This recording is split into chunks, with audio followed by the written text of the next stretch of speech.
Soy Bob Cringely. Hace 16 años, cuando hacía mi serie documental para la televisión, Triumphs of the Nerds, entrevisté a Steve Jobs.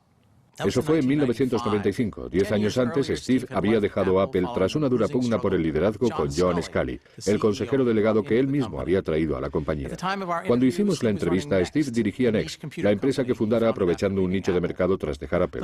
Poco podíamos imaginarnos que en apenas 18 meses acabaría vendiendo Next a Apple y 6 meses después estaría dirigiendo la empresa. Por exigencias de la televisión, usamos solo parte de esa entrevista en aquella serie televisiva y durante años creímos que se había perdido para siempre porque la cinta original desapareció durante su traslado de Londres a Estados Unidos en los años 90. Pero hace unos días el director de dicha serie, Paul Sen, encontró una copia en VHS de la entrevista en su garaje. Steve Jobs concedió muy pocas entrevistas para la televisión y la mayoría no son buenas porque apenas reflejan el carisma, la franqueza y la visión de futuro que sí muestra esta entrevista. Por eso, al objeto de homenajear a un hombre fascinante, les ofrecemos la entrevista íntegra, la mayor parte de la cual jamás había sido vista. Cuénteme, ¿cómo entró usted en el mundo de los ordenadores personales? Bueno, me topé con mi primer ordenador a los 10 u 11 años. Me cuesta recordarlo porque soy un auténtico vejestorio, pero fue cuando tenía 10 u 11 años, hará cosa de 30 años. Por entonces nadie había visto un ordenador. Digamos que se habían visto en el cine. Eran unos armatostes enormes que zumbaban de lo lindo. Por alguna razón resaltaban las unidades de cinta magnética como icono del ordenador o alguna lucecita parpadeante. Realmente nadie había visto un ordenador. Eran objetos misteriosos de gran potencia cuya maquinaria hacía cosas en segundo plano. Así pues, ver un ordenador y usarlo era todo un privilegio por entonces. Y yo pude acceder a la NASA, al Ames Research Center, aquí en California, y usar un terminal de uso compartido, por lo que en realidad no veía el ordenador sino el terminal compartido. Insisto, por aquella época cuesta recordar lo primitivos que eran. No existían los ordenadores con pantalla gráfica para vídeo, se trataba literalmente de una impresora, de un teletipo con un teclado donde uno introducía los comandos y había que esperar un rato hasta que la máquina hacía y te decía lo que fuera. Pero pese a ello, seguía resultando extraordinario, sobre todo para un niño de 10 años, que pudieras crear un programa, por ejemplo, con BASIC o Fortran, y que el aparato, digamos, que tomara tu idea y la ejecutara de alguna manera, consiguiendo resultados. Y si encima eran los resultados que preveías y tu programa funcionaba, era una experiencia increíblemente emocionante. Así que me fue fascinando el mundo de la informática. Si bien el ordenador para mí seguía entrañando cierto misterio, porque estaba al otro extremo de un cable y en realidad nunca había visto el ordenador en sí, aunque luego me enseñaron muchos ordenadores y pude ver sus entresijos. Más adelante formé parte de un grupo en Hewlett Packard. Cuando tenía 12 años, llamé a Bill Hewlett, que vivía en las instalaciones de Hewlett Packard por entonces. Este dato delata mi edad, pero entonces los números aparecían en el listín telefónico, con lo que me bastó con buscar su nombre. Él respondió al teléfono y le dije: hola, me llamo Steve Jobs. Usted no me conoce, pero tengo 12 años y estoy montando un contador de frecuencias y me gustaría que me diera algunos componentes que le sobren. Estuvo hablando conmigo durante unos 20 minutos, es algo que no olvidaré en la vida. Me dio los componentes, pero también un empleo en Hewlett Packard para ese verano. Yo tenía 12 años y aquello me influyó de una manera decisiva. Hewlett Packard era la única empresa que yo había visto a aquella edad y forjó mi idea de cómo era una empresa y lo bien que trataba a sus empleados. Por entonces no se sabía lo del colesterol y solían sacarnos un carrito enorme con donuts y café a las 10 cada mañana. Todo el mundo hacía un descanso para el café con donuts. Por estos pequeños detalles se hacía evidente que la empresa era consciente de que su verdadero valor residía en sus empleados. En fin, una cosa llevó a la otra durante mi estancia en Hewlett Packard y empecé a visitar sus laboratorios de investigación en Palo Alto todos los martes por la noche con un reducido grupo de gente para reunirme con algunos investigadores y demás. Ahí fue cuando vi el primer ordenador de sobremesa jamás creado, el Hewlett Packard 9100. Era del tamaño de un maletín, pero ya tenía un pequeño monitor de tubo de rayos catódicos y era totalmente autónomo. No llevaba ningún cable escondido. Y me enamoré de él. Además, se podía programar en BASIC y en APL. En fin, me pasaba las horas en Hewlett Packard trasteando con el ordenador y creando programas. Esos fueron mis comienzos. Y conocí a Steve Wozniak por aquella época también, o quizá un poco antes, cuando tenía 14 o 15 años. Y congeniamos de inmediato. Era la primera persona que conocía que sabía más de electrónica que yo. Así que me sentí... Él me encantaba. Me sacaría cosa de 5 años. Había estado en la universidad, pero lo habían expulsado por sus gamberradas. Vivía con sus padres y estudiaba el primer ciclo universitario en Diensa. Nos hicimos muy buenos amigos y hacíamos cosas juntos. Un día leímos un artículo en la revista Squire sobre un tipo que se hacía llamar Captain Crunch, que supuestamente era capaz de hacer llamadas telefónicas gratuitas. Habrá oído la historia, seguro. Y de nuevo fue algo que nos fascinó. ¿Cómo se podía hacer algo así? Pensamos que sería un bulo. Empezamos a investigar en bibliotecas en busca de los tonos secretos que permitieran hacerlo. Al final resultó que estando en el Stanford Linear Accelerator Center de Stanford, una noche, en lo más recóndito de su biblioteca técnica, en la última estantería, en la balda inferior del rincón, encontramos una revista técnica de la empresa AT&T, donde se explicaba todo el procedimiento. Es otro momento que nunca olvidaré. Vimos la revista y pensamos, Dios mío, es cierto. Así que nos pusimos a montar un dispositivo que emitiera esos tonos. Y la cosa funcionaba así. Recuerda que antes, cuando uno hacía una llamada a larga distancia, se escuchaba un... ¿de fondo? Eran tonos como el de marcación telefónica, pero en otra frecuencia, con lo cual no podías reproducirlos. Descubrimos que se trataba de la señal enviada por un terminal telefónico a otro que controlaban los ordenadores de la red y que AT&T había cometido un error fatídico cuando diseñó la red telefónica original, la red telefónica digital, porque habían puesto la señalización de un terminal a otro en la misma banda de frecuencia que la voz, con lo que si el usuario lograba reproducir esas mismas señales podría emitirlas por el auricular y literalmente la red telefónica internacional de AT&T daría por hecho que la señal provenía de un ordenador de la compañía. Así que en unas 3 semanas conseguimos montar al fin una caja así que funcionaba. Recuerdo que la primera llamada que hicimos fue a Los Ángeles a un pariente de Woz en Pasadena, pero nos equivocamos de número y despertamos a un tipo en plena noche y nos pusimos a gritarle entusiasmados que nos había salido gratis la llamada, aunque el hombre no supo apreciarlo. Aún así, para nosotros fue algo milagroso. Así que nos pusimos a montar esas cajitas para hacer blue boxing, como se llamaba. Incluimos una notita en el fondo de las cajas con nuestra sentencia que era «Tiene el mundo en sus manos». Y funcionaba. Creamos las mejores cajas azules del mundo. Todo el sistema era digital, no requería ajustes. Podías acercarte a una cabina telefónica y poner una conferencia a White Plains, y luego hacer una llamada por satélite a Europa y después llamar a Turquía para volver a conectar con Atlanta. Se podía dar la vuelta al mundo 5 o 6 veces, porque nos aprendimos todos los códigos para conectar por satélite y todo eso. Y podías llamar a la cabina de al lado de tu casa. Si pegabas un grito por el teléfono, al minuto lo oías por el de la cabina. Era como un milagro. Se preguntarán por qué aquello nos parecía tan interesante. Nos parecía interesante porque éramos jóvenes, y aquello nos hizo descubrir que podíamos crear algo nosotros solos con capacidad para controlar una infraestructura mundial que había tenido un coste de miles de millones de dólares. Eso descubrimos, que los dos solitos, que éramos bastante ignorantes, habíamos logrado montar un cacharrito capaz de controlar un sistema descomunal. Fue una lección increíble. No creo que nunca hubiera llegado a crearse un ordenador Apple de no haber existido estas cajas azules. Woz dice que llamaron ustedes al Papa. Sí, llamamos al Papa. Woz se hizo pasar por Henry Kissinger. Conseguimos el número del Vaticano y llamamos al Papa. Empezaron a despertar a la jerarquía eclesiástica, a cardenales y demás. Y llegaron a enviar a alguien a despertar al Papa, pero nos dio un ataque de risa y se dieron cuenta de que no era Henry Kissinger. Así que no llegamos a hablar con el Papa, pero fue divertidísimo. ¿Y qué les hizo dar el salto de las cajas azules a los ordenadores personales? ¿Cómo fue?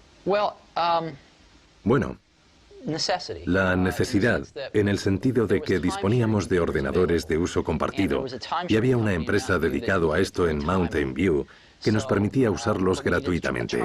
Pero necesitábamos un terminal y no podíamos permitírnoslo, así que nos diseñamos y montamos uno. Fue lo primero que hicimos, montar ese terminal. Y luego el ordenador Apple One fue en realidad una extensión de ese terminal al que pusimos un microprocesador por detrás. Eran en realidad 2 proyectos distintos que combinamos. Primero montamos el terminal y luego creamos el Apple One. Y en realidad lo creamos para nosotros, porque no podíamos permitirnos comprar nada. con lo que nos agenciamos las piezas y montamos los aparatos a mano. Nos llevaba de 40 a 80 horas montar una unidad y siempre se nos averiaban porque llevaban cablecitos finísimos. Al final resultó que muchos de nuestros amigos también querían montarse un ordenador. Y aunque lograban agenciarse la mayoría de componentes, no tenían la destreza para ensamblarlos que nosotros habíamos adquirido al formarnos en la práctica, así que acabamos ayudándoles a montar la mayoría de ordenadores y se nos iba todo el tiempo. Así que se nos ocurrió crear lo que se llama un tablero de circuito impreso, una pieza de fibra de vidrio con cobre a ambos lados por donde discurren los cables para así montar el ordenador. Así podrían montarse ordenadores Apple I en unas pocas horas en vez de 40. Si tuviéramos un tablero así, podríamos vendérselos a nuestros amigos por el precio que nos costaba montarlo y así recuperar el dinero. Todo el mundo estaría contento y podríamos volver a disponer de nuestro tiempo. Y eso hicimos. Vendí mi furgoneta a Volkswagen y Steve su calculadora y conseguimos reunir dinero para pagar a un amigo que se encargaría de diseñar el tablero de circuito impreso. Fabricamos varios tableros y se los vendimos a nuestros amigos. Yo quería vender el resto para recuperar la furgoneta y la calculadora. Así que me planté en la primera tienda de ordenadores del mundo, de Byte Shop, en Mountain View, en la calle El Camino, creo que estaba, que se transformó en una librería de adultos años después, pero entonces era The Byte Shop. Y el gerente, creo recordar que se llamaba Paul Terrell, me dijo: mira, te compro 50 unidades. Fenomenal, le respondí. Pero añadió: los quiero montados. Esto no se nos había ocurrido. Así que le dimos vueltas y pensamos: ¿por qué no? ¿Por qué no probarlo? Así que me pasé los días siguientes al teléfono hablando con distribuidores de componentes electrónicos. No sabíamos dónde nos metíamos. Les dije los componentes que necesitábamos. Decidimos comprar 100 lotes de componentes, montar 50 ordenadores y vendérselos a The Byte Shop al doble de lo que nos había costado montarlos. Y así sufragar el coste de los 100 y que nos quedaran 50 con los que obtener beneficios vendiéndolos. Así que convencimos a los distribuidores de que nos suministraran los componentes a crédito a 30 días sin saber lo que suponía. Nos dijeron: firmad aquí. Teníamos pues 30 días para pagarles. Compramos los componentes, montamos los ordenadores y le vendimos 50 a The Byte Shop en Palo Alto, que nos pagó cuando se cumplían 29 días y acto seguido fuimos a pagar a los distribuidores dentro de esos 30 días. El negocio estaba en marcha. Pero sufrimos la crisis de disponibilidad de beneficios de la que hablaba Marx. No disponíamos de nuestras ganancias en capital líquido. Nuestros beneficios eran 50 ordenadores apilados en un rincón. Tuvimos que plantearnos cómo hacer efectivos nuestros beneficios y nos planteamos el tema de la distribución, a ver si había más tiendas de ordenadores. Llamamos a otras tiendas por todo el país y así nos introdujimos en el negocio. La tercera persona clave en la creación de Apple fue un ex ejecutivo de Intel, Mike Markkula. Le pregunté a Steve cómo se unió al proyecto. Estábamos diseñando el Apple II, para el que nos habíamos marcado unas metas mucho más ambiciosas. Woz, por su parte, quería añadir gráficos en color. Yo, por la mía, tenía muy claro que aunque había algunos aficionados al hardware capaces de montar sus propios ordenadores, o al menos de agregarle a nuestro tablero los transformadores para conectar el aparato a la corriente, la carcasa, el teclado, etc., y de conseguir los demás componentes, por cada uno de esos aficionados debía haber 1 millar de personas incapaces de hacer tal cosa, pero deseosas de meterse a trastear con programas, fans de la programación, tal y como yo lo había sido cuando tenía 10 años y descubrí aquel ordenador. Con lo que mi meta soñada con el Apple II era vender el primer ordenador personal real totalmente acabado, listo para usarse por cualquiera sin necesidad de entender de hardware. Y así, combinando ambas metas, concebimos el producto. Encontré a un diseñador y concebimos el acabado y demás. Queríamos fabricarlo todo en plástico. Ya teníamos todo preparado para ponernos en marcha, pero necesitábamos dinero para ensamblar las carcasas de los equipos y cosas así. Necesitábamos unos pocos cientos de miles de dólares, cantidad que excedía con creces nuestros medios. Así que salí a buscar inversores que pusieran capital riesgo y contacté con uno llamado Don Valentine, que vino a nuestro garaje y que, por cierto, más tarde dijo que yo tenía aspecto de renegado de la raza humana. Esa fue su famosa frase. Y me dijo que no estaba dispuesto a invertir en nosotros, pero nos recomendó a unos cuantos que podrían estarlo, y entre ellos estaba Mike Markkula. Así que llamé a Mike por teléfono y se pasó a vernos. Mike había abandonado Intel a la edad de 30 o 31 años. Había sido encargado de producción y había adquirido acciones de la compañía y había ganado en torno a $1 millón con opciones de compra de acciones, que por entonces era bastante dinero, y lo había estado invirtiendo en petróleo y gas sin salir de casa ni nada. Y para mí, que estaba ansioso por meterse en otro negocio. Mike y yo congeniamos muy bien.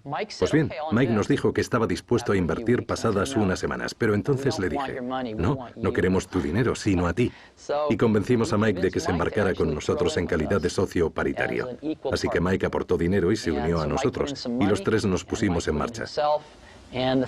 Cogimos el diseño ya casi finalizado del Apple II y dispusimos la fábrica para su producción y anunciamos su salida al mercado unos meses después en la Feria de Informática de la Costa Oeste. ¿Y cómo fue? Fantástico. Conseguimos los mejores. La Feria de Informática de la Costa Oeste era de poca monta entonces, pero para nosotros era algo grandioso. Montamos un stand fantástico allí. Teníamos un proyector de televisión donde mostrábamos el Apple II y sus gráficos, que a día de hoy nos parecerán muy rudimentarios, pero entonces eran con diferencia los más avanzados que ofrecía cualquier ordenador personal. Y lo que recuerdo es que fuimos los protagonistas de la feria y muchos comerciantes y distribuidores empezaron a hacer cola y así despegamos. ¿Qué edad tenía usted? 21 años. 21 años, sí. Y ya tenía un éxito arrollador. Y lo había conseguido de forma improvisada. No había recibido formación específica en este campo. ¿Cómo aprendió a dirigir una empresa?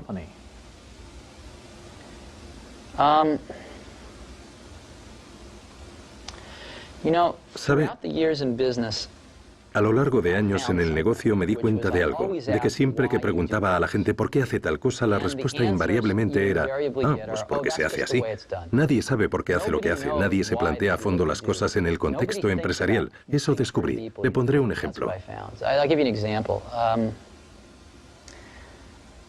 Cuando montábamos los ordenadores Apple I en el garaje, sabíamos exactamente lo que costaban. Cuando pasamos a la producción en fábrica, por la época del Apple II, los contables partían de la idea de un coste estándar. Se fijaba un coste estándar y al final del trimestre se ajustaba el precio a las variaciones. Yo no paraba de preguntar por qué se hacía así. Y me respondían que se hacía así. Y tras 6 meses indagando vi que la razón por la que se hacía así era porque no se dispone de mecanismos para controlar el coste real, con que se hace una hipótesis y luego se ajusta el coste al final del trimestre. Y no se conoce el coste real porque los sistemas de información no son lo bastante buenos, pero nadie me lo explicaba así. Por eso, cuando diseñamos una fábrica automatizada para los Macintosh, logramos librarnos de muchas de esas ideas anticuadas y conocer con exactitud el coste de los productos al instante. Por eso, en las empresas muchas cosas funcionan en base a lo que yo llamo creencias heredadas. Es decir, se hacen de tal modo porque así se hicieron ayer y el día anterior. Eso significa que si uno se molesta en hacer muchas preguntas y en plantearse las cosas y en esforzarse, se puede aprender el negocio bastante rápido. No es algo que cueste tanto. No hace falta ser un genio. No hace falta, ¿no? Bien, cuando entró en contacto con los ordenadores por primera vez, antes de inventarlos, cuando trabajaba en el modelo HP 9100, nos ha comentado que creaba programas. ¿Qué tipo de programas? ¿Para qué servían?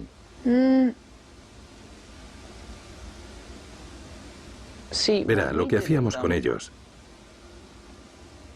Mejor le pondré un ejemplo sencillo. Cuando estábamos diseñando nuestra caja azul, creamos un montón de programas ad hoc para ayudarnos a diseñarla.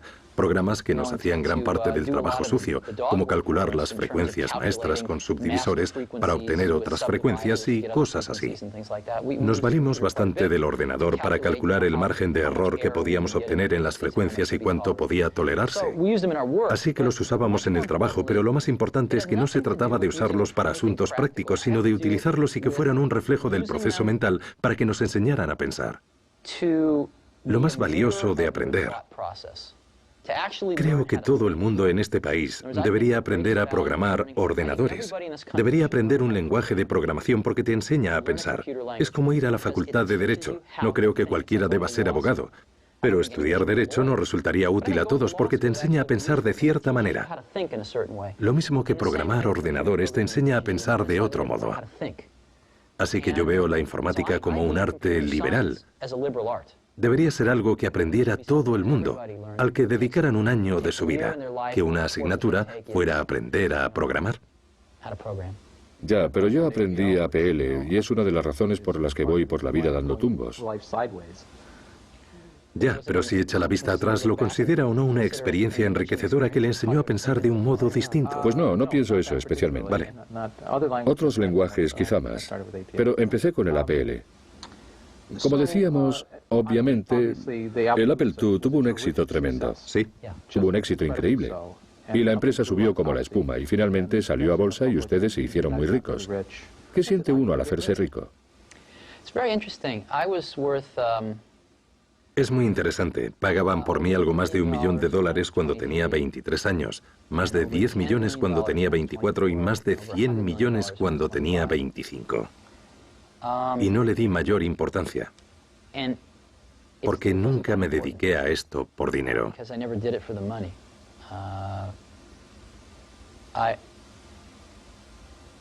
Creo que el dinero es algo maravilloso porque te permite hacer cosas, te permite invertir en ideas que a corto plazo no reportan beneficios y cosas así. Pero sobre todo en ese momento de mi vida el dinero no era lo más importante. Lo que más importaba era la empresa, la gente, los productos que fabricábamos, las posibilidades que iba a ofrecer a los usuarios. Vamos, que no me paraba mucho a pensar en ello. Nunca se me ocurrió vender acciones. Estaba convencido de que la empresa iría muy bien a largo plazo. Algo decisivo para la creación del ordenador personal fue el trabajo pionero que se estaba llevando a cabo en el Centro de Investigación Palo Alto de Xerox, centro que Steve visitó por primera vez en 1979. Había 3 o 4 personas que no paraban de darme la lata con que moviera el culo y fuera a conocer Xerox PARC para ver lo que estaban haciendo allí. Al final les hice caso y fui. Fueron muy amables y me mostraron en lo que andaban trabajando. Concretamente me enseñaron 3 proyectos, aunque me quedé tan deslumbrado por el primero que ni llegué a ver los otros 2. Una de las cosas que me mostraron fue la programación orientada al objeto. Me lo mostraron, pero ni siquiera alcancé a verlo. Otro proyecto que me mostraron fue un sistema computacional en red. Tenían más de un centenar de ordenadores alto conectados en red con su propio correo electrónico, etcétera, etcétera. Pero tampoco pude asimilarlo por lo deslumbrado que me había quedado por lo primero que me habían enseñado, la interfaz gráfica de usuario. Me pareció lo mejor que había visto en mi vida. Recuerdo que aún tenía muchos fallos. Lo que me mostraron estaba inacabado. Habían hecho varias cosas mal, pero no lo sabíamos entonces. Con todo y con eso tenían el germen de la idea y lo habían hecho muy bien. Y en apenas 10 minutos me quedó patente que todos los ordenadores funcionarían así algún día. Era evidente. Estaba por ver cuántos años harían falta y quién se llevaría el gato al agua. Pero era indiscutible que era inevitable, era obvio. Ustedes hubieran pensado lo mismo. ¿Sabe? Son justo las palabras que empleó Paul Allen. Sí. Es muy interesante. Sí, era obvio. En todo caso, repitió visita. Después regresó acompañado de otras personas. Sí. ¿Qué pasó en aquella segunda ocasión? ¿Le hicieron esperar lo suyo? No. ¿No? Vaya, pues Adele Goldberg me dijo otra cosa. ¿A qué se refiere? Bueno, ella les hizo la demostración cuando volvieron en grupo y Sí. me dijo que estuvo negándose durante 3 horas y que les llevaron a otros departamentos a mostrarles otras cosas, mientras ella seguía negándose. Ah, ¿se refiere a que eran reacios a hacernos la demo? Ella. Ah, vale, pues ni idea. Entiendo. No lo recuerdo, creí que hablaba de otra cosa. O sea, que eran hábiles. Sí, pero sí nos lo mostraron. Y menos mal, porque aquella tecnología fue un fracaso total en Xerox. Lo llamaban, ¿cómo dice? ¿Por qué? ¿Por qué? Nada, solo le preguntaba. Muy sencillo. De hecho, le di muchas vueltas y más adelante me lo explicó mejor John Scully. Y ahora creo que lo entiendo bastante bien. Lo que ocurrió fue como lo que pasó con John Scully. John Scully venía de PepsiCo, donde cambiaban sus productos como mucho cada 10 años. Y eso que para ellos sacar un nuevo producto era cambiar el tamaño de la botella, ¿vale? Si uno era encargado de producción, no podía cambiar gran cosa el curso de la compañía. ¿Quiénes fueron entonces los responsables del éxito de PepsiCo? Los comerciales y encargados de marketing. Eran ellos pues quienes ascendían y por tanto dirigían la empresa. Pues bien, puede que a PepsiCo le funcionara, pero lo mismo puede ocurrir en las empresas tecnológicas que monopolizan el mercado como IBM y Xerox. Si eras encargado de producción en IBM o Xerox, ¿qué más daba que pudieras producir mejores ordenadores o fotocopiadoras? Cuando una empresa monopoliza su sector de mercado, esta deja de tener éxito. Luego, quienes pueden conseguir mayor éxito para la compañía son los encargados de ventas y de marketing, que acaban dirigiendo estas empresas. Y a los encargados de producción se les aparta del proceso de toma de decisiones. Y las empresas se olvidan de lo que supone fabricar un buen producto. La gente con sensibilidad e ingenio para crear los productos de calidad que hicieron que la empresa monopolizara el mercado queda anulada por quienes dirigen la empresa, que no saben distinguir entre un buen y un mal producto. Gente que no tiene ni idea del dominio del oficio que requiere tomar una buena idea y convertirla en un buen producto, y a quienes no suele moverle un interés genuino de ayudar a los consumidores. Así ocurrió en Xerox. Los del parque solían llamar a los directivos cabezas de tóner. Venían al centro de investigación y no tenían ni idea de lo que les enseñaban. Para que los espectadores lo entiendan, ¿qué es el tóner? Pues el tóner es lo que se pone en las fotocopiadoras. Ya sabe, el tóner que se añade en fotocopiadoras industriales. El polvillo negro. Ese polvillo negro, sí. Los directivos no veían más allá de la función de fotocopiadora. Digamos, no tenían la más remota idea de las posibilidades de un ordenador, así que fracasaron aún teniendo todas las papeletas para triunfar en el sector informático. Xerox podría haber dominado el mercado informático hoy día, podría haber multiplicado por 10 su tamaño, podría haber sido una IBM, podría haber sido la IBM de los 90, podría haber sido el Microsoft de los 90. Pero en fin, es agua pasada, ya da igual. Desde luego. Ha mencionado a IBM. Cuando IBM se introdujo en el mercado, ¿eso intimidó a Apple? Desde luego.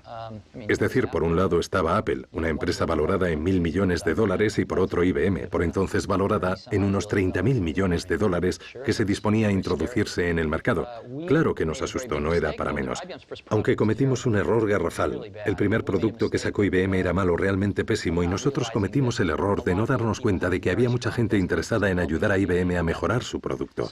Por eso, si hubiera dependido exclusivamente de IBM, habrían fracasado. Pero IBM partía de un planteamiento muy acertado, contar con mucha otra gente con intereses creados en su éxito, y eso le salvó al final. Usted volvió de su visita al Xerox PARC con una idea. ¿Cómo la puso en práctica?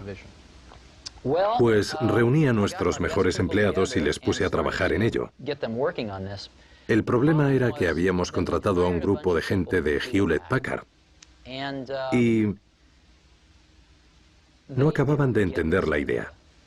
Recuerdo tener unas discusiones tremendas con algunos que pensaban que lo más chulo de la interfaz de usuario era que tuviera teclas programables en la parte inferior de la pantalla.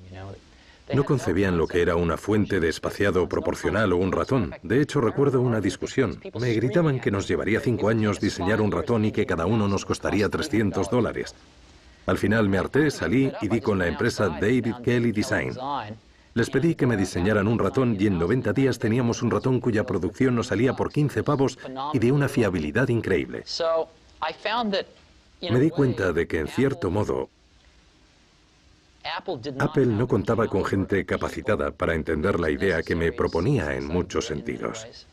Un grupo reducido sí la captaba, pero el equipo en general, en su mayoría procedente de Hewlett Packard, no tenía la más remota idea. Ahí entra en juego el problema de la profesionalidad, que tiene su lado bueno y su lado malo, ¿no? Pues no, no es que tenga un lado bueno o malo, es que la gente se confunde. Las empresas se confunden. Cuando empiezan a crecer, lo que quieren es repetir su éxito inicial. Muchas piensan, bien, hay una fórmula mágica en la manera en que hemos logrado el éxito, e intentan institucionalizar ese modo de proceder en todos los ámbitos de la empresa. Y muy pronto la gente empieza a no distinguir el proceso de producción del producto final. Y eso supuso a la larga la perdición para IBM. IBM cuenta con los mejores fabricantes del mundo. Pero olvidaron pensar en el producto final. Y también es un poco lo que pasó en Apple. Teníamos a mucha gente estupenda gestionando la fabricación, pero no sabían nada del producto que fabricaban. Y a lo largo de mi carrera profesional he ido descubriendo que los mejores profesionales son los que de verdad entienden la esencia del producto. Y es una lata dirigirlos, pero uno hace de tripas corazón porque son buenísimos con el producto final. Así se obtienen buenos productos, no importa cómo se fabriquen, sino su contenido. Sufrimos en cierta medida ese problema en Apple. Y ese mismo problema nos llevó a diseñar el ordenador Lisa, que tuvo sus momentos. En cierto modo era un ordenador muy adelantado a su tiempo, pero no se comprendió bien el contenido fundamental del producto. Apple se alejó demasiado de sus orígenes. Para los empleados procedentes de Hewlett Packard, $10.000 les parecía barato. Para nuestro mercado, para nuestros canales de distribución, $10.000 era un precio imposible. Así que fabricamos un producto que no encajaba con la filosofía de nuestra empresa, nuestra imagen, nuestros canales de distribución ni nuestra clientela. No podían permitirse un producto semejante y fue un fracaso. John Couch y usted se enfrentaron por el liderazgo de la empresa. Totalmente, y perdí. Así es. ¿Qué provocó ese enfrentamiento? Yo creía que la producción de los ordenadores Lisa iba a acarrearnos serios problemas. Opinaba que iba por muy mal camino, como acabo de explicar. Pero no logré convencer a suficientes altos cargos de Apple de que ese era el caso. Y dirigíamos la empresa en equipo por lo general. Así que fracasé en mi intento. Y estuve obsesionado con el tema durante unos meses, pero no mucho después me dio por pensar que si no hacíamos algo al respecto, el Apple II estaba perdiendo fuelle. Y necesitábamos hacer algo rápidamente con esa tecnología, o Apple podría dejar de existir como la empresa que era. Así que formé un pequeño equipo al que encomendé el Macintosh. Y nos embarcamos en una misión divina para salvar a Apple. A nadie más se lo parecía, pero al final teníamos razón. Y conforme fuimos desarrollando el Mac, me fue quedando claro que era una forma de reinventar Apple. Lo reinventamos todo. Reinventamos la forma de fabricar los ordenadores. Visité unas 80 fábricas automatizadas en Japón y montamos la primera fábrica automatizada de ordenadores del mundo aquí, en California. Adoptamos el microprocesador 68000 del Lisa. Negociamos un precio 5 veces menor de como Lisa iba a pagarlo porque íbamos a producir un volumen muy superior. Y empezamos a diseñar el producto pensando en venderlo por $1000, pero no pudimos. Lo llamamos Macintosh. Podríamos haberlo vendido a $2000, pero lo sacamos a 2500. Dedicamos 4 años de nuestra vida exclusivamente a eso, a fabricar el producto y a montar la fábrica automatizada, es decir, la maquinaria para fabricar las máquinas. Montamos un sistema de distribución totalmente nuevo, adoptamos una estrategia de marketing totalmente novedosa y creo que dio muy buenos resultados. Bien, usted fue quien motivó al equipo. Tuvo que guiarles. Tuvimos que reunir al equipo. Sí, tuvo que reunir al equipo, motivarlo, guiarlo, lidiar con él. Hemos entrevistado a muchas personas del equipo que creó el Macintosh. ¿Sí? Y todos atribuyen su éxito al entusiasmo que usted le puso, a su visión de futuro. ¿Qué prioridades estableció? ¿Qué considera importante a la hora de crear un producto?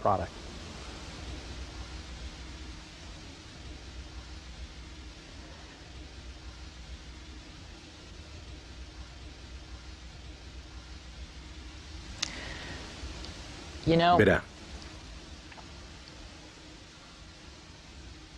una de las cosas que más perjudicó a Apple después de mi partida fue que John Sculley contrajo una enfermedad muy grave. Una enfermedad que he visto contraer a más gente. La enfermedad de pensar que con tener una buena idea se tiene el 90% del trabajo. Y que basta con decir a los demás, aquí tenéis una idea fantástica para que la hagan realidad. Y el problema es que requiere un tremendo conocimiento del oficio hacer de una buena idea un buen producto. Y conforme uno va desarrollando una buena idea, va cambiando y creciendo, y nunca acaba materializándose como se concibió, porque uno va aprendiendo al entrar en los detalles, aunque también va teniendo que sacrificar cosas importantes en pos del resultado final. Hay determinados comportamientos que no puedes conseguir de los electrones, del plástico, del cristal, de una fábrica o de un robot. Y cuando integras todo esto, el diseño de un producto requiere tener 1000 cosas en mente. Todos esos conceptos y conseguir que encajen de diferentes maneras para alcanzar tu objetivo. Y cada día descubres algo nuevo, ya sea un nuevo problema o una nueva oportunidad de hacer que todas esas piezas encajen de una forma distinta. Y en ese proceso está la magia. Así pues, arrancamos con un montón de ideas estupendas, pero siempre he tenido la impresión de que un equipo que hace algo en lo que realmente cree es como cuando, siendo yo un crío, había un viudo que vivía en la calle y rondaba los 80. Daba miedo mirarle, pero intimé un poco con él. Se le ocurrió pagarme por cortarle el césped o algo así. Y un día me pidió que lo acompañara a su garaje porque quería enseñarme algo, y entonces sacó su viejo y polvoriento pulidor de piedras. Estaba compuesto por un motor, una lata de café y una banda en medio. Acompáñame, me dijo, y salimos al patio y cogimos unas piedras corrientes y feas. Las metimos en la lata junto con un poco de líquido y de arenilla. Cerramos la lata y encendió el motor. Vuelve mañana, me dijo. Y la lata metía mucho ruido con el golpeteo de las piedras. Cuando regresé al día siguiente y abrimos la lata, sacamos unas piedras preciosas y totalmente pulidas.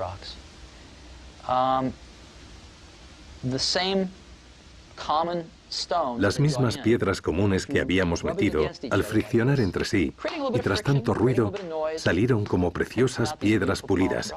Y siempre lo he tenido en mente, como mi metáfora sobre un equipo que trabaja duro en algo que les apasiona.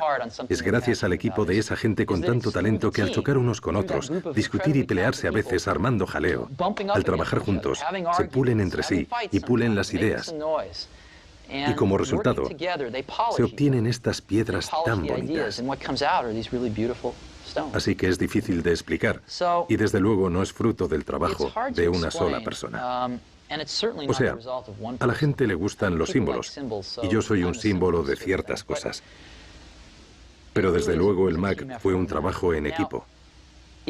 Ahora bien, he observado algo desde los inicios de Apple que entonces no sabía cómo explicar, pero le he dado muchas vueltas desde entonces.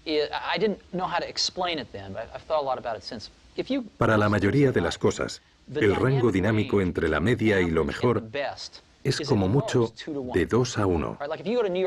Si vas a Nueva York y das con un taxista medio frente al mejor taxista que conozcas, es probable que con el mejor taxista llegues a tu destino cosa de un 30% más rápido. En un coche, ¿qué diferencia hay entre uno en la media y el mejor? Tal vez del 20%. Entre el mejor reproductor de CDs y uno medio, no lo sé, un 20%. Así que 2 a 1 es un estupendo rango dinámico para la mayoría de parcelas de la vida. Con software, y lo mismo pasaba con el hardware, la diferencia entre la media y lo mejor es de 50 a 1 o puede que de 100 a 1. ¿Sí? ¿Vale? Esto pasa con muy pocas cosas, pero he tenido la gran suerte de dedicarme a cosas de este calibre.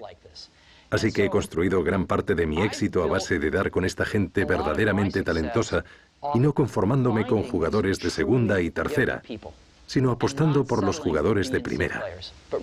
Y he descubierto algo. Cuando consigues reunir a suficientes jugadores de primera, cuando te esfuerzas por encontrar a 5 jugadores así, les encanta trabajar juntos porque nunca antes habían tenido la oportunidad y no desean trabajar con jugadores de segunda o tercera. Asumen la política como propia y solo quieren contratar a jugadores de primera. Les llenas los bolsillos y se va propagando. Así era el equipo del Mac, todos ellos jugadores de primera. Y eran gente con un talento extraordinario. Pero son también personas que ahora dicen que ya no tienen la energía suficiente para trabajar para usted. Así es. Si habla con mucha de la gente del equipo del Mac, le dirán que fue donde más se dejaron la piel. Algunos le contarán que fue la época más feliz de su vida. Pero todos coincidirán en que fue una de las experiencias más intensas y queridas de sus vidas. Sí, eso dijeron. Pues bien. Hay cosas que no son sostenibles para algunas personas. ¿Qué significa cuando le dice a alguien que su trabajo es una mierda? Normalmente significa que su trabajo es una mierda. A veces significa que yo creo que su trabajo es una mierda, pero me equivoco. Pero por lo general, quiere decir que su trabajo está lejos de tener suficiente calidad. Conozco una cita estupenda de Bill Atkinson que dice que cuando usted dice que el trabajo de alguien es una mierda, lo que de verdad significa es no lo entiendo, la verdad. ¿Podrías explicármelo? No, normalmente no me refiero a eso. Cuando uno da con gente verdaderamente buena, ellos lo saben. Y no tienes que subirle el ego a nadie. Y lo que importa es el trabajo. Y eso lo sabe todo el mundo. Así que Cuentas con gente para colocar piezas concretas del puzzle y lo más importante que yo creo que puedes hacer por alguien que es verdaderamente bueno y con quien vas a contar es hacerle ver cuando su trabajo no está a la altura.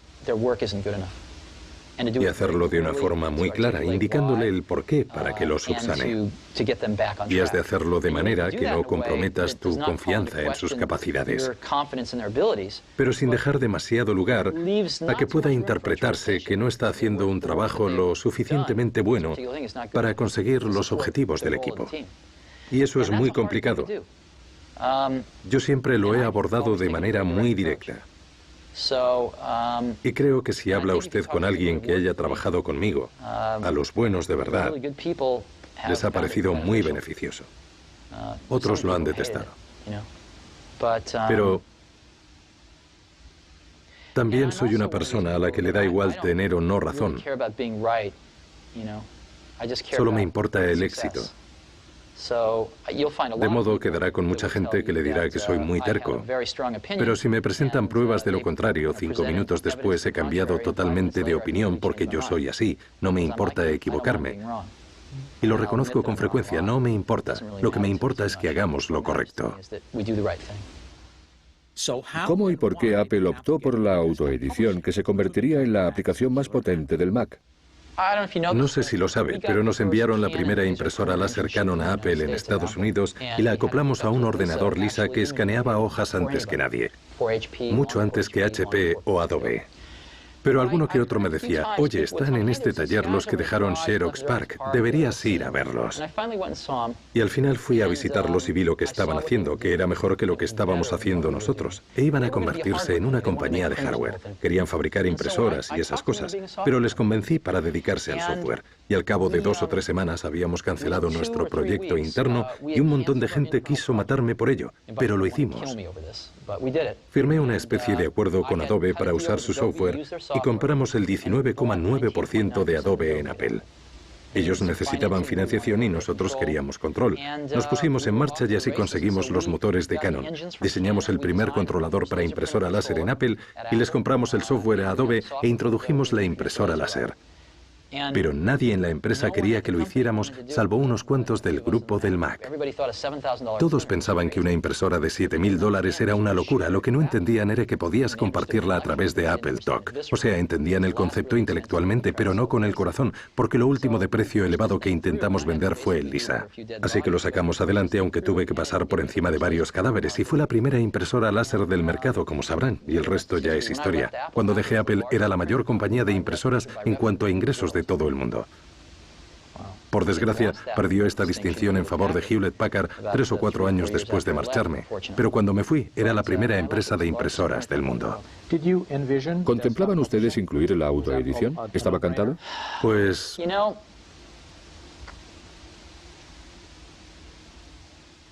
sí. Pero también consideramos en serio el entorno de red, de modo que en enero de 1995, con ocasión de nuestra junta anual en la que introdujimos nuestros nuevos productos, posiblemente cometí el mayor error de marketing de toda mi carrera. En 1985. 1985, perdón. Es posible que cometiera mi mayor metedura de pata en marketing de toda mi carrera al anunciar Macintosh Office, en vez de la autoedición sin más. Contábamos con la autoedición como elemento principal, pero anunciamos también muchas cosas más. Y creo que en aquel momento debimos centrarnos en la publicación de escritorio. Tras serios desacuerdos con el consejero delegado de Apple, John Sculley, Steve dejó la compañía en 1985. Hablemos de su marcha de Apple. Fue muy dolorosa. Ni siquiera sé si quiero hablar de ello. ¿Qué puedo decir? ¿Contraté a la persona equivocada? ¿Se refiere a Sculley? Sí. Él destruyó todo por lo que había trabajado durante 10 años. Empezando por mí. Pero eso no fue lo más triste. Habría dejado Apple con mucho gusto si se hubiera convertido en lo que yo quería. Básicamente se montó en una nave espacial a punto de abandonar la plataforma de lanzamiento, cosa que hizo. Pero se le subió a la cabeza. Se lió y pensó que él había construido la nave. Luego, digamos que cambió la trayectoria de manera que era inevitable que se estrellara contra la Tierra. Los días previos al lanzamiento del Macintosh y sus primeros pasos fueron el estrellato de Steve y John. Fue un periodo en que ambos estaban en boga. Exacto. Y entonces pasó algo que les hizo separarse. Así es. ¿Qué fue? Bueno, lo que pasó fue que el sector entró en recesión a finales de 1984. Las ventas empezaron a contraerse seriamente y John no sabía qué hacer, no tenía ni idea. Así que había un vacío de poder en Apple. Había directores francamente fuertes encargados de dirigir las divisiones. Yo llevaba la del Macintosh y otra persona se encargaba del Apple II. Había problemas con algunos departamentos. Había un encargado de almacenamiento que era para echarle de comer aparte y un par de cosas que debían cambiarse, pero todos esos problemas actuaron como una olla a presión debido a la contracción del mercado. Y carecíamos de líder. Con lo que John no tenía muy contenta a la Junta y seguramente no duraría mucho en la compañía. Y algo que nunca había visto en John hasta entonces era su increíble instinto de supervivencia. Alguien me dijo en cierta ocasión que no habría llegado a presidente de PepsiCo de no ser por su instinto. Y era cierto. John decidió que un buen candidato para señalar como la raíz de todos esos problemas sería yo. Así que surgió el conflicto entre ambos. John estableció una relación muy estrecha con la junta directiva y le creyeron. Así fue como sucedió. Tenían pues planteamientos opuestos en cuanto a la empresa. Claramente. Bueno, no tanto planteamientos opuestos, pues dudo que John tuviera alguno. Lo que quería preguntarle es qué planes tenía usted, Sí. que en este caso no prevalecieron. No se trataba de un problema de planes, sino de ejecución. En el sentido de que yo opinaba que Apple necesitaba un liderazgo mucho más enérgico que unificase a las distintas facciones que habíamos creado al organizarnos en secciones. Creía que el Macintosh era el futuro de Apple, que debíamos restringir drásticamente los gastos referentes al ordenador Apple II, que debíamos invertir fuertemente en el área del Macintosh, en esa línea. Y los planes de John eran seguir siendo el consejero delegado. Y cualquier cosa que le ayudara a conseguirlo le parecía bien. Así que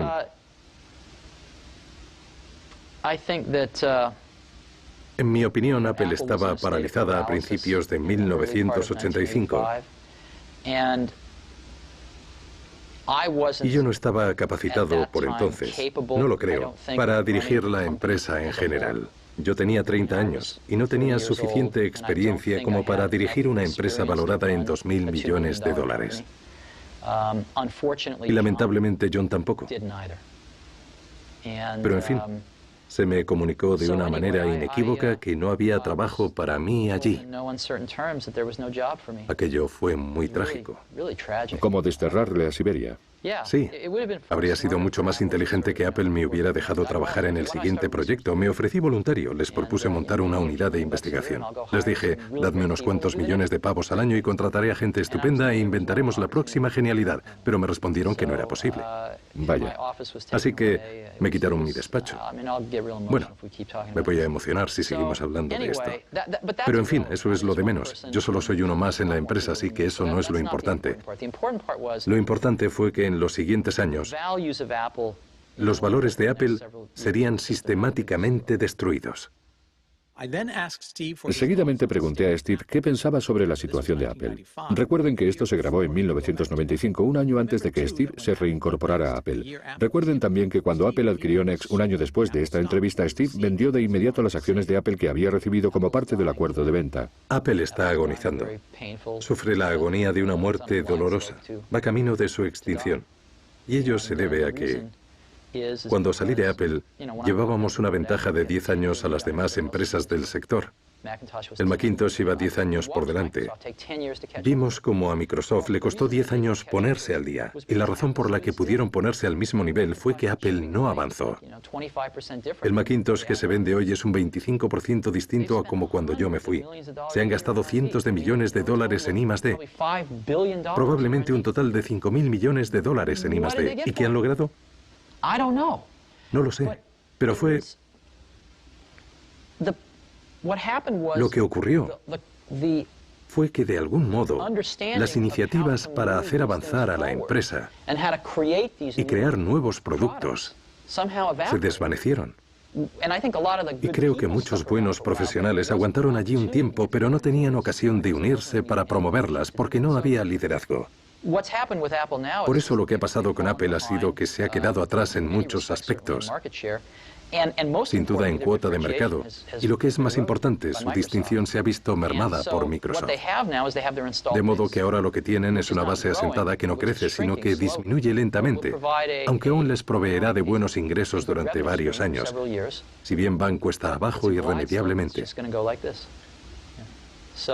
Es una lástima y no creo que la tendencia sea reversible a estas alturas. Tampoco yo. ¿Y qué me dice de Microsoft? Están arrasando actualmente. Cierto. Son, digamos, como el clásico Ford LTD, que se está volviendo futurista. Desde luego no tienen el lujo del Cadillac, ni son de alta gama como BMW. Ya. Pero están... Ya sabe, ¿qué está pasando? ¿Cómo han conseguido llegar tan lejos? Bueno, Microsoft se ha puesto en órbita gracias al apoyo e impulso de IBM. Sé que Bill se disgustaría si me oyera decir esto, pero es cierto. Y dicho sea en honor de Bill y Microsoft, aprovecharon esa fantástica oportunidad para abrir nuevas puertas a su empresa. La mayoría no lo recordará, pero hasta 1984 con el Mac, Microsoft no estuvo en el mercado de las aplicaciones. Ese sector lo dominaba Lotus. Microsoft se la jugó al empezar a crear programas y aplicaciones para el Mac. Y sacaron unas aplicaciones malísimas, pero siguieron insistiendo, fueron mejorándolas y al final acabaron por dominar el mercado de las aplicaciones para el Macintosh. Y se valieron del trampolín de Windows para introducirse en el mercado de los ordenadores personales con esas mismas aplicaciones. Y ahora dominan las aplicaciones para los ordenadores personales. Yo diría que tienen dos características. Creo que son muy oportunistas, y no lo digo en sentido negativo, y en segundo lugar son como los japoneses, muy perseverantes. Eso sí, lograron llegar tan lejos gracias a los ingresos que percibían fruto de su acuerdo con IBM. Aún así, lo aprovecharon al máximo y les reconozco el mérito. El único problema de Microsoft es que no tienen gusto, no tienen nada de gusto. Y con ello quiero decir,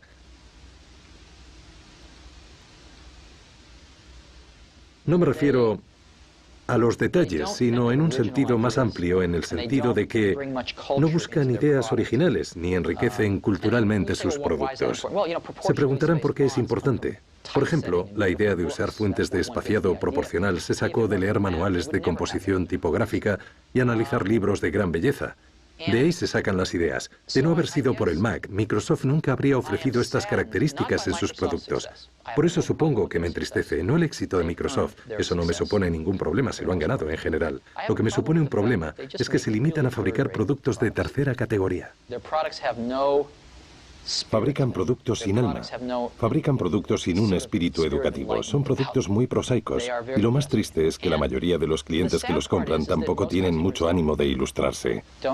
Pero la única forma de hacer progresar a nuestra especie es tomar los mejores productos y hacerlos llegar a todo el mundo, para que todos nos eduquemos con los mejores productos que existan y que empecemos a entender la sutil diferencia que supone usar los mejores productos.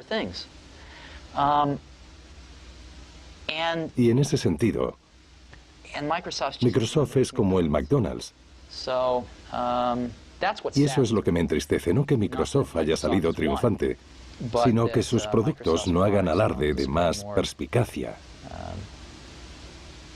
y creatividad. ¿Y qué hace usted en ese sentido? Hablemos de Next. No estoy haciendo nada. Bien.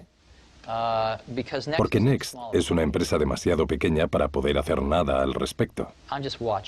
Me limito a observar. Realmente no hay nada que podamos hacer. A continuación hablamos de NeXT, la empresa que Steve dirigía en 1995 y que pronto adquiriría Apple. El software de NeXT acabaría siendo el corazón del Mac, es decir, su sistema operativo, que se denominó Mac OS X. No querrá que le hable de NeXT, ¿verdad? Sí, quiero, sí. Vale, está bien. Bueno, lo mejor será, puesto que no tengo mucho tiempo, que le hable de NeXT en la actualidad. Me parece bien. Pues bien, no ha habido...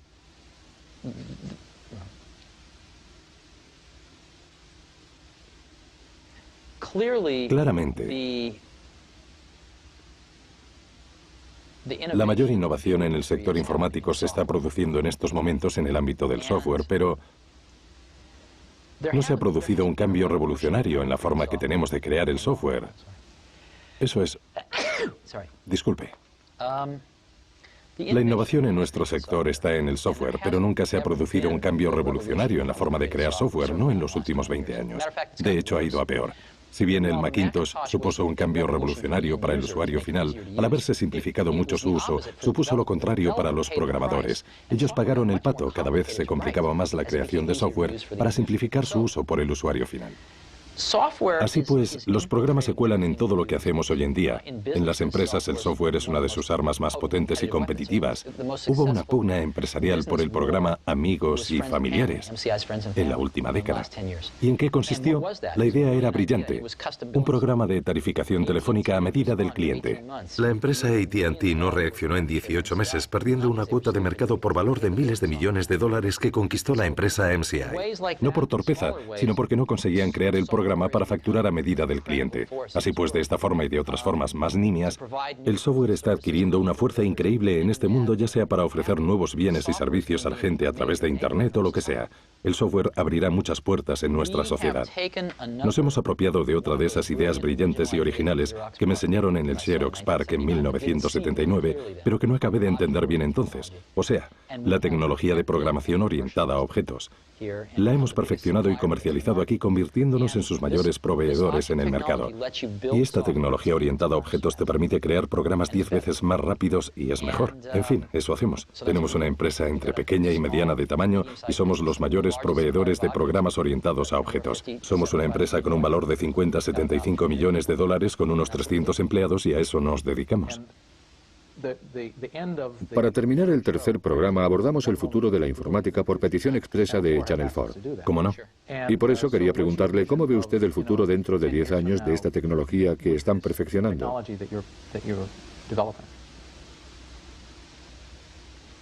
Pues verá, yo creo que Internet y la red se están produciendo dos cosas muy interesantes en el mundo de la programación y de la informática. Por un lado, la programación orientada a objetos y por otro, la red. Internet es algo apasionante porque supone haber cumplido nuestro sueño de que el ordenador no se limitara a ser principalmente un dispositivo para realizar cálculos, sino que se metamorfoseara en un dispositivo para la comunicación. Y con Internet está ocurriendo al fin. Y en segundo lugar, es fascinante que no sea propiedad de Microsoft, porque así se está produciendo mucha innovación. Por eso creo que Internet va a repercutir profundamente en nuestra sociedad. Como saben, en Estados Unidos se vende un 15% de bienes y servicios a través de la venta por catálogo o por televisión. Este porcentaje se trasladará a Internet e incluso se incrementará. Son miles de millones. Pronto se venderán bienes y servicios por un valor de decenas de miles de millones de dólares a través de la red. Internet se puede entender como el canal de distribución directo al cliente por excelencia. Otra forma de verlo es pensar que hasta la empresa más pequeña del mundo podrá proyectarse en Internet como la empresa más grande del mundo. Así pues, creo que Internet, cuando echemos la vista atrás dentro de 10 años, Internet va a ser la tecnología que marque esta época. Va a representar un momento determinante para la informática. Y creo que va a ser un fenómeno de enorme repercusión que ha insuflado toda una nueva vida a los ordenadores personales. Tendrá una enorme repercusión, sí. ¿Y están ustedes creando software para...? Desde luego, como todo el mundo. Ya. Olvídese de nosotros. Como sector Internet va a abrir nuevas puertas al sector informático. Sí. Y es otra de esas cosas que resultan evidentes a toro pasado, pero que hace 5 años, ¿quién lo hubiera dicho? Cierto. ¿No es maravilloso el mundo que nos ha tocado vivir? Tenía ganas de saber más sobre lo que le apasionaba a Steve. ¿Qué cosas le movían? Leí un artículo de muy joven en la revista Scientific American donde se medía la eficacia locomotora de distintas especies del planeta, ya sabe, de los osos, los chimpancés, los mapaches, las aves y los peces. ¿Cuántas kilocalorías consumían para desplazarse 1 kilómetro? Y también se medía a los humanos. Y el cóndor salía ganador. Era el más eficiente. Pues bien, el hombre, la joya de la creación, aparecía en un puesto algo decepcionante, pasado el primer tercio. Ahora bien, alguien de la revista había tenido la brillante idea de medir a un hombre en bicicleta y ganaba con creces al cóndor. Fulminaba el ranking. Y recuerdo que esto me impactó. Se me ha quedado grabado. Los humanos creamos herramientas susceptibles de aumentar de un modo espectacular nuestras habilidades innatas. Y para mí, de hecho, hicimos un anuncio con esa idea en los primeros tiempos de Apple, con la idea de que el ordenador personal era la bicicleta del pensamiento. Y creo en ello firmemente. De todos los inventos humanos, el ordenador acabará estando cerca, si no en el primer puesto de la lista, conforme pase el tiempo y miremos atrás. Es la herramienta más asombrosa que hayamos inventado jamás. Y me siento muy afortunado de estar justo en el lugar adecuado, en Silicon Valley, en el momento histórico oportuno, cuando ha tomado cuerpo este invento. Y como saben, cuando se fija un vector en el espacio, si uno cambia un poco su dirección al principio, el cambio de orientación es bestial cuando se aleja unos kilómetros en el espacio. Pues bien, tengo la sensación de que aún estamos realmente al inicio de ese vector. Y si somos capaces de encaminarlo en la dirección adecuada, será todavía un invento mejor según vaya evolucionando. Creo que hemos tenido oportunidad de hacerlo en varias ocasiones, lo que nos ha dado a cuantos estamos en esto una tremenda satisfacción. Pero ¿cómo saber cuál es la dirección adecuada?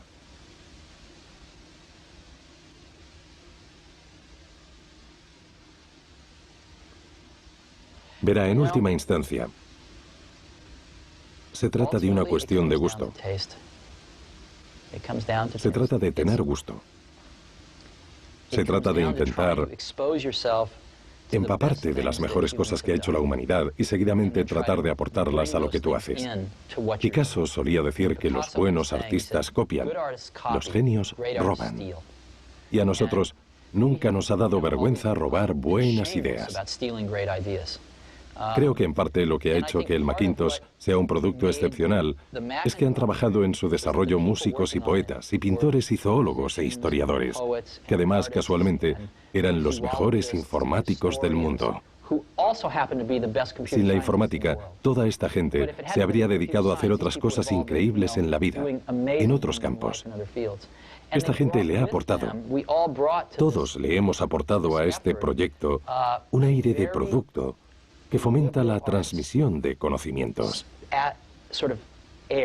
Una actitud de querer trasladar lo mejor que habíamos observado en los demás ámbitos a este campo. Y creo que eso no se consigue con estrechez de miras. Una de las preguntas que hago a todos los invitados a mi programa es, ¿se considera un hippie o un friki? Ah, pues si tuviera que escoger, diría claramente que soy un hippie. ¿Sí? Sí. Vale, ha tardado 30 segundos. Toda la gente con quien trabajo entran en la misma categoría también. ¿En serio? Sí. Sí. ¿Y eso por qué? ¿Busca usted que sean hippies o se sienten atraídos por usted? Bueno, pregúntese qué es un hippie. Es un término antiguo con muchas connotaciones, pero para mí, como me crié, recuerde que la movida de los 60 se prolongó hasta principios de los 70. En aquella época alcancé la mayoría de edad. Así que la viví de cerca. Fue un movimiento que en gran medida vivimos muy de cerca. Así pues, en mi opinión, lo que desencadenó fue la conciencia de que había algo más en la vida aparte de lo que teníamos ante nuestros ojos. La vida no se limitaba a tener un trabajo, una familia, 2 coches en el garaje y una carrera profesional. Había algo más. Había otra cara de la moneda, de la que apenas se hablaba. Pero se percibía con más fuerza cuando se producían carencias, cuando no todas las cosas eran perfectas y ordenadas. Cuando se producían carencias, entonces uno sentía la necesidad de buscar algo más. Y mucha gente a lo largo de la historia ha dicho que había que buscarlo, ya fuera con la filosofía de Thoreau o de los místicos indios o quien fuera. Y el movimiento hippie se impregnó de esto y quiso descifrarlo. La vida no era lo que veían hacer a sus padres. Y claro, la tendencia general se fue al otro extremo y la cosa se desmadró. Pero surgió el germen de algo. Y es ese mismo algo que hace que la gente quiera hacerse poetas en vez de banqueros. Y a mí me parece algo maravilloso. Y creo que ese mismo espíritu puede trasladarse a los productos que se pueden fabricar y hacer llegar a la gente. Y la gente percibirá ese espíritu. Cuando hablas con gente que usa el Macintosh les encanta y no es tan habitual que la gente te diga que está encantada con un producto, la verdad. Pero era algo que se palpaba. Tenía algo realmente maravilloso. No creo que la mayoría de los mejores profesionales con los que he trabajado se dedique a la informática por el hecho en sí de fabricar ordenadores. Lo hacen porque es el medio más apto para transmitir ciertas impresiones que uno tiene y desea compartir con otra gente. ¿Le encuentra sentido? Desde luego. Y ya sabe, antes de inventarse esto, toda esta gente se habría dedicado a otras cosas, pero se inventaron los ordenadores y se subieron al carro, y seguramente se interesarían por ellos en el colegio o quizá antes, y se plantearían, caray, este es el medio con el que creo que voy a poder decir algo. ¿Sabe?